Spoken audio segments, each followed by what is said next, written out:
We're going to go to Thailand next, and a big ruling there that has been in a very closely watched case. The Constitutional Court has ruled that the progressive former Prime Ministerial candidate Pita Limjaroenrat was not guilty of violating election law. He was accused of holding shares in a media company that was prohibited by Thai election law, but argued the outlet had become defunct years ago. His Move Forward party won the most seats in last year's election, but failed to form a government. He will now retain his seat in Parliament. Well, let's go to our Southeast Asia correspondent, Jonathan Head.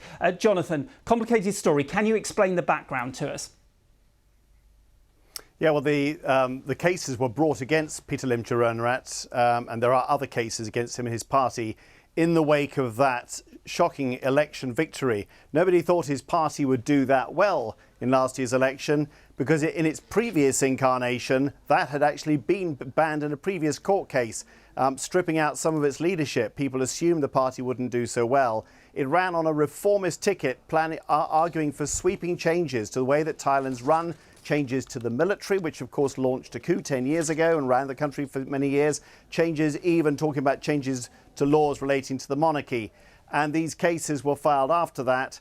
And of course, there was the move once his party had got this astonishing victory where they'd won far more seats than other parties and seemed poised to form a coalition government. At that point, the Senate moved in, the unelected Senate, and barred him because of these reformist proposals. So this case is in the same category as those. Many people viewed the case against him as a very technical one because, as he pointed out, the company in the media company in which he owned shares, the shares were passed down to him by his father, hadn't actually been operating since 2007.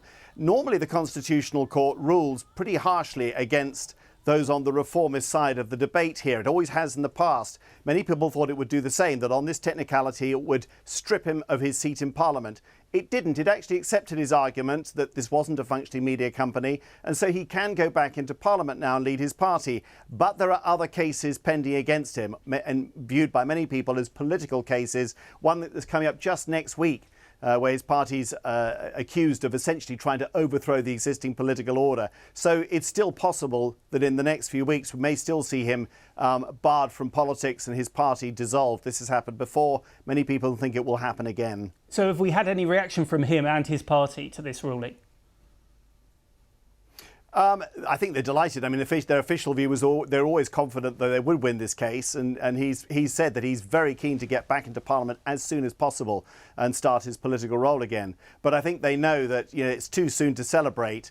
You have to understand that behind the democratic proceedings in Thailand, the existence of the Parliament, of competitive elections, there are very powerful forces that do not like this reformist party Move Forward being as successful as it has been. They managed to block it forming a government last year, but they're very worried on the Conservative side that in the past, when they've tried to block it, people have just voted for it even more. And they're worried that when the next election comes in three years' time, that this Move Forward party might do even better. So everyone suspects that possibly through the courts or possibly through some other means, a way will be found to either get the party out of Parliament or to dissolve it, somehow to weaken it. OK, Jonathan, thank you very much for explaining that all to us and joining us from Bangkok.